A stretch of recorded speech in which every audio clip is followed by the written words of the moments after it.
بنینو انسان میں اس سے پہلے حسن اور حسین جو نام ہیں وہ نہیں رکھے گئے، ایسا ہی؟ جی بالکل بالکل ایسا ہی ہے. اور یہاں سندھ میں ہے نا صحیح، تو وہ حضرت شاہ لطیف فرماتے ہیں جی کہ اللہ ڈاہیں ماتھیاں، اللہ ڈاہی ماتھیا، ماتھیاں ہاں ماتھیاں، ڈاہیں ڈکھ ڈسن. اچھا جی. اے اللہ صحیح مجھے شعور نہ دیا ہوتا، اللہ ڈاہیں ماتھیاں، مجھے باشعور نہ کیا ہوتا، مجھے اویئر نہ کیا ہوتا، آگاہ نہ کیا ہوتا. جی ڈاہیں ڈکھ ڈسن، کہ جب دانش ملتی ہے، جب اویئرنس ملتی ہے تو سفرنگ بھی ساتھ اللہ اکبر. منہ ساں منہ پریاں بھرائی میں بھال کیا. مجھ سے میرے پیاروں نے، جو مجھے جانتے تھے، جو میرے تعلق میں تھے، ان سب نے جانتے ہوئے مجھ پر ستم کیا. اللہ اکبر. تو جو درویش ہے نا صحیح، وہ یہ دونوں سیدوں کو جی یہ یوں دیکھتے ہیں کہ ایسا تو ہونا ہی تھا. بقا جو ہے وہ ہے ہی اسی میں. آگہی جو ہے، ٹھیک ہے، آگہی کی یہ پرائز ہے. آگے ٹول بنے کچھ اور، انسٹرومنٹ کچھ اور بن جائے، لیکن یہ ضرور ہوگا کہ آگہی پر آپ کو سفرنگ جو ہے وہ ضرور ہوگی. تاریخ اٹھا کر دیکھنے سے سفرنگ ہوگی، ضرور ہوتی. حضرت سیدنا ابراہیم علیہ السلام کو دیکھیں، سفرنگ میں سے گزرتے ہیں. سیدنا موسیٰ گزرتے ہیں. یعنی کون ایسا جو ہے صاحب مرتبہ ہے جو اس سفرنگ میں سے نہیں گزرا. ٹھیک ہے سر. اور وہ اس کے لیے تو سفرنگ ہی نہیں ہوتی. اس کے لیے تو ایک اور معاملہ ہے نا صحیح. سیدنا امام حسن آج جن کا یوم ولادت ہے نا حضور، آپ کے بارے میں فرماتے ہیں کہ آپ شبیہ رسول تھے. جی جی جی سبحان اللہ. کے سر مبارک سے دھڑ مبارک تک جو شبیہ رسول ہیں، آقائے دو جہاں کی حبیب کائنات، وہ ہیں سیدنا حسن.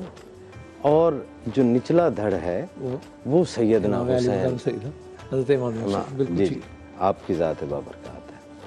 تو درویش ان کو دو حالتوں میں دیکھتے ہیں. ان دونوں بھائیوں کو جاننے کے لیے حسنین کا جاننا، حسن کو جاننے کے لیے بھی حسنین کا جاننا ضروری ہے، اور حسین کو جاننے کے لیے بھی حسنین کا جاننا ضروری ہے. کیونکہ دونوں جو ہے، ٹھیک ہے، ایک سر سے ناف تک جو ہے وہ میرے آقا کی شبیہ ہے، دوسرا جو ہے وہ دھڑ کا نچلا حصہ جو ہے وہ شبیہ ہے. جی تو درویش ان کو یوں دیکھتے ہیں کہ ایک جو ہے وہ ریزیلینس ود ایوولوشن ہے، مزاحمت ہے سیدنا حسن علیہ السلام کی، لیکن وہ ایوولوشن پیدا کرتی ہے سوسائٹی کے اندر.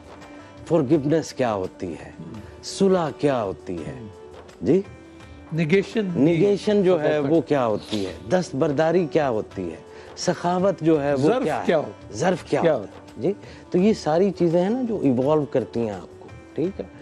تو سیدنا امام حسن وہ مزاحمت ہیں، وہ ریزیلینس ہیں جو کہ سوسائٹی کو ایوالو کر گئی، جو مسلمانوں کو ایوالو کر گئی. نبی کریم صلی اللہ علیہ وآلہ وسلم نے فرمایا تھا نا کہ میرا یہ بیٹا دو مسلمان گروہوں کی جو ہے وہ صلح کرائے گا. جی تو صلح ہونا، اتحاد ہونا، یہ ایوالو ہونا ہوتا ہے. بالکل ٹھیک.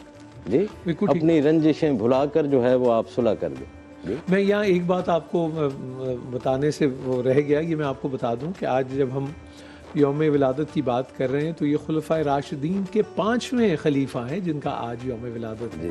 کیونکہ نبی کریم صلی اللہ علیہ وآلہ وسلم نے جو مدت بتائی اس میں حضرت امام حسن علیہ السلام کے 5 ماہ خلافت کے شامل ہوں تو خلافت راشدہ کا وہ دور پورا ہوتا ہے. اس پر ہم بات نہیں کرتے، لیکن میرا خیال ہے اس پر بات خوب ہونی چاہیے. جی یاسمین. جی یہ عمومی تاثر یہی ہے کہ خلفائے راشدین اربع ہیں. جی نبی پاک صلی اللہ علیہ وآلہ وسلم کی حدیث مبارکہ ہے کہ میرے 30 سال تک خلافت راشدہ رہے گی اور اس کے بعد ملوکیت ہوگی. بالکل. تو وہ 30 سال اگر آخری 6 ماہ امام حسن علیہ السلام کے نہ ملائیں تو وہ پورے نہیں ہوتے. جی تو خلفائے راشدین 5 ہیں، یہ پتہ نہیں اس کے بھی شاید وجوہات ہوں گی، وہ تو علماء ہی بتا سکیں گے نا صحیح. تو ہم درویش تو یوں دیکھتے ہیں کہ یہ نبی کے 2 پھول ہیں اور ان کے 2 وصف ہیں. اللہ اکبر، جی.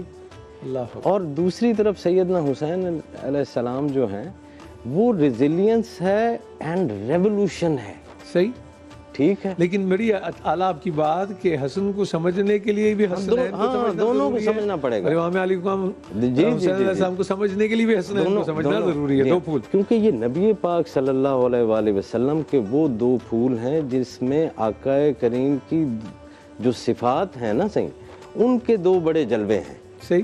ایک ہے جو کنٹمپلیٹو ہے جی، جس کے اوپر پروفٹ ہوڈ اترتی ہے، غار ہرا میں بیٹھا ہے، دیر تک رات بھر نوافل جو ہے وہ ادا کر رہا ہے، اپنی امت کے لیے رو رہا ہے، ٹھیک ہے، ان کو اکٹھا کر رہا ہے جی. تو یہ کنٹمپلیٹو ہے. یہ انبیاء کے اندر آپ جب بھی پروفٹ ہوڈ دیکھیں گے تو آپ کو یہ حصہ نمایاں نظر آتا ہے جی. نبی کریم صلی اللہ علیہ وآلہ وسلم کا یہ پروفٹ ہوڈ کا جو بیسک انگریڈینٹ تھا آقا نامدار کے اندر وہ تو تھا ہی جی، لیکن اس کے ساتھ ساتھ جو ہے آپ ایک ایڈمنسٹریٹر بھی ہیں، آپ ایک سپہ سالار بھی ہیں، آپ ایک تاجر بھی ہیں جی. تو وہ ایک آپ کی ہے کنٹمپلیٹیونیس، ٹھیک ہے، اور دوسرا ہے آپ کا ایکشن کہ جہاں پر آپ اگریسو ہیں، آپ ایکٹیویٹی کے اندر ہیں جی. لوگ آج کل کے کنٹمپلیٹیونیس کو پیسیونیس لیتے ہیں. اچھا جی، کنٹمپلیٹیونیس جو اس کو اردو میں کیا کہیں گے اگر کوئی سادہ کو لفظ بتا سکتے؟ یعنی مراقبہ کی حالت. اچھا، ایک مراقباتی حالت جس کے اندر آپ فکر میں ہیں. اچھا جی، آپ ذکر میں ہیں، فکر میں ہیں، ایک روحانی حالت میں ہیں، ٹھیک ہے، جس کے اندر آپ کے اوپر ایک جمال کی تجلی جو ہے وہ موجود ہے. سیدنا عیسیٰ علیہ السلام کی صورت میں دیکھ لیں، سیدنا موسیٰ علیہ السلام کی صورت، جس پیغمبر کو آپ اٹھائیں گے، وہ جن کو ہم جانتے ہیں اور جن کو نہیں بھی جانتے، ان کا جو ایک نمایاں جو آپ کو وہ نظر آئے گا، اس کے اندر وہ یہ پاکیزگی ہے، یہ رحم ہے، یہ فکر ہے، اور اعلیٰ مقاصد کا جو ہے بالکل ٹھیک ہے. یہاں یہ بات بھی بڑی اہم ہے جو جس پہ ہم آگے چل کے بات کریں گے کہ اب اس موجودہ آج 26 مارچ 2024 اور دنیا جس طرز کے چیلنجز اور جہالت کے دور سے گزر رہی ہے، تو کتنا بڑا روشنی کا مینار ہے سیرت حضرت امام حسن علیہ السلام. اس پر ہمیں بات کرنی ہے. اور پھر میں یہ بھی آج جاننا چاہوں گا اور اپنے تمام جو اسکالرز ہیں ان سے یہ بھی کہ کیوں کم بات کرتے ہیں ہم حضرت امام حسن علیہ السلام کے بارے میں. یہ بھی کیوں، کیا یہ کانشیسلی ایسا ہے، یا ہم ایک بہت بڑا خزینہ جو ہے اس سے اپنے آپ کو محروم کر رہے ہیں؟ کیا ایسی وجہ ہے؟ یا پھر ایک ایسی بات کہ وہ بات ہمیں سوٹ نہیں کرتی، شاید وہ ہمارے ظرف کی تو خیر کیا ہی بات کریں، کوتاہ نظری ہے یا کیا. لیکن میں نے آپ سے کہا نا، آج انشاءاللہ العزیز ہماری اس جو ساری کا سما ہے اس پہ حسنی رنگ غالب رہے گا انشاءاللہ.